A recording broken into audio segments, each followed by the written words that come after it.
Everyone, this is Savita पाठक। कल के video class में हमने हमारा टेक्स्ट बुक का फर्स्ट लेसन ध्वनि उसके फर्स्ट पद का रीड किया था। आज हम अपना सेकंड पद स्टार्ट करेंगे। पुष्प पुष्प से तंद्रालस लालसा खींच लूँगा मैं, अपने नवजीवन का अमृत सहर्ष सींच दूंगा मैं।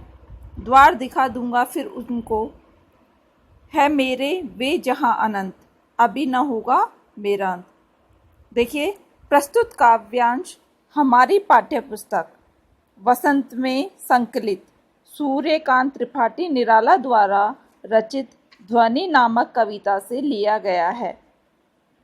निम्न पंक्तियों में कवि ने युवाओं के आलस्य को दूर करके उनमें नव चेतना का संचार करने की बात कही है।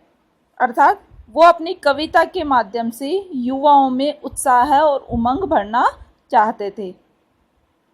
कवि कहते हैं कि पुष्प पुष्प से तंद्रालस लालसा खींच लूँगा मैं। तंद्रालस यानी होता है आलस्य, लालसा यानी कि इच्छा। कवि कहता है कि पुष्प पुष्प से जो है आलस्य है वो क्या है, मैं खींच लूँगा। अर्थात जैसे वसंत ऋतु आती है, वसंत ऋतु के आने पर पुष्पों जो बंद थे अर्थात जो अर्ध खिले हुए थे वो भी क्या है, खिल जाते हैं। उसी प्रकार से कवि कहता है कि जैसे बसंत बंद कलियों से आलस्य खींचकर उन्हें खिला देता है और उनमें अपना अमृत रस डालकर नव जीवन का संचार करता है, उसी प्रकार वह भी युवाओं के मन में आलस्य की भावना को दूर करके उनके जीवन को आशा व उत्साह से भर देना चाहता है।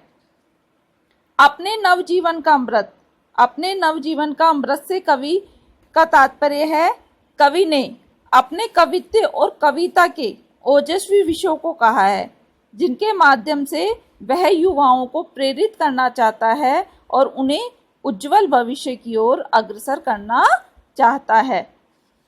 नेक्स्ट देखिए, द्वार दिखा दूंगा फिर उनको, है मेरे वे जहां अनंत, अभी न होगा मेरा अंत। द्वार यानी कि दरवाजा, अनंत यानी कि जिसका अंत न हो, यानी कि ईश्वर के लिए आया है। तो कवि कहता है कि वह अपनी कविताओं के द्वारा अनंत परमात्मा तक पहुंचने का मार्ग युवा पीढ़ी को दिखाएगा। उसे पूरा विश्वास है कि वह अभी बहुत समय तक अपनी रचनाओं से समाज का मार्गदर्शन करता रहेगा।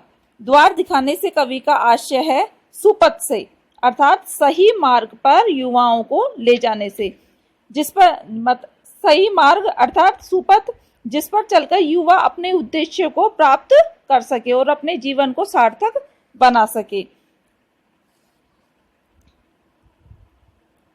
इस कथन से कवि का आशय है आत्मविश्वास और परोपकार की भावनाएं लोगों के अंदर जागृत करना, और जो लोग सोए हुए हैं अर्थात जिनके मन के अंदर आलस्य भरा हुआ है वो कवि अपनी कविता के माध्यम से उन लोगों में आत्मविश्वास और परोपकार भरना चाहता है, उत्साह और उमंग उनमें भरना चाहता है।